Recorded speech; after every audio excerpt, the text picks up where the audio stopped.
I'm sure you all will agree with me that mind matters most in pushing our boundaries. I remember a story where a person was a very good sports athlete in his office and he wanted to participate in the marathon which was going to happen shortly in his city. And his wife was of the opinion that it will be very difficult for him to give up all his morning habits, late rising, and he had to diet, all those food habits, everything will be very difficult for him to achieve this marathon. That is what she thought. And this person was really bent on doing the 21-kilometer marathon. And it so happened that the next day the company people announced that there will be a race in the office. So the wife thought, definitely my husband is not going to take part. But he had been preparing himself for the past 2 months, and it definitely takes a lot of effort to get your body into shape. Just 2 months is not enough.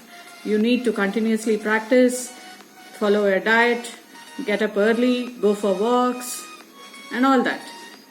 So the previous night, the wife thought, definitely my husband is not going to participate in this marathon, and that too it's a 21-kilometer marathon. I'm sure it will take for him some more time to participate. But it so happened that he did not sleep the whole night, and next day he was ready to participate in the marathon. And it started, and he had some oranges in his pocket, Gatorade to pep him up, and also a 500 rupee note in case he could not run and he had to come back home. So the race started and he started running briskly. And as he finished the 5-kilometer point, something in him told me that you may not be able to do it. But still, he went on.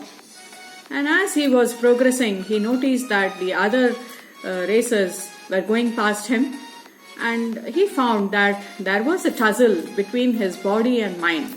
More than the body, it was the mind which was telling him, no, you can't do it, you're getting tired, you're weak, you will not be able to do it. These were the words that were coming from his mind.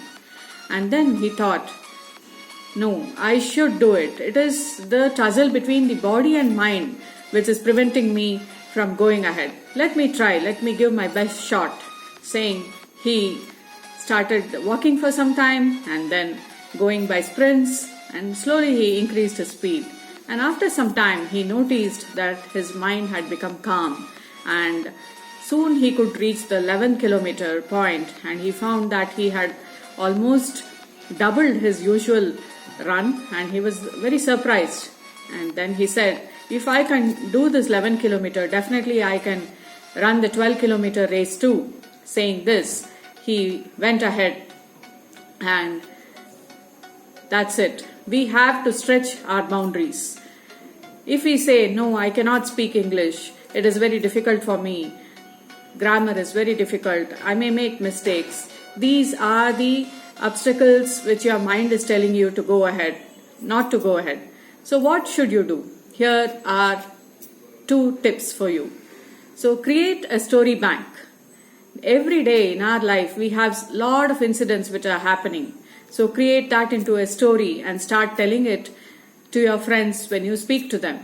And it is 2-way. They also are listening and you are telling. You can even start writing, and then you can record it and listen and evaluate yourself. This is one way.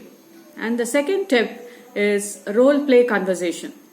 So you can, whenever you have an opportunity to speak with a friend who wants to improve English, you can create a role play situation. Like it could be in an airport where you have a counter clerk and you are the person who is checking in, and you can create a conversation between both of you. And maybe in a railway station between the railway ticket collector and the traveler. So when you create such role play situations, definitely your confidence in communication increases. So, word of the day is you have to stretch your boundaries.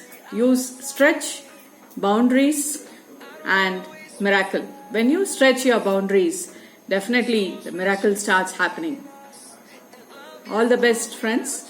Have a great day. This is Uma signing off. Till we meet again.